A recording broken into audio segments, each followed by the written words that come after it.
Homemade pimento cheese is the kind of pimento cheese that will turn any pimento cheese hater into a pimento cheese lover.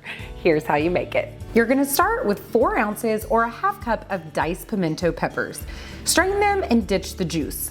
Now grab a block of cream cheese, make sure it's softened, and add it to a big bowl.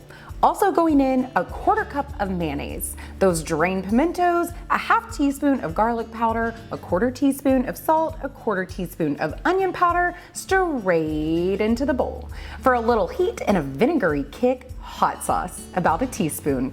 Whoops, okay, maybe a little more, it's fine.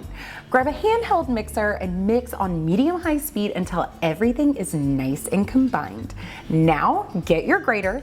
Fresh grated cheese is a must. It makes a huge difference in both texture and flavor. And if you want the best pimento cheese, there are 0 ways around this.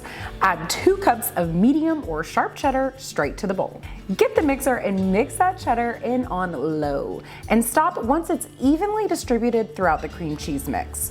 Get yourself a little airtight jar and it'll keep for up to 5 days in the fridge. If you're looking for more Southern goodies to try next, check out my Super Southern Recipes playlist. I'll catch you next time.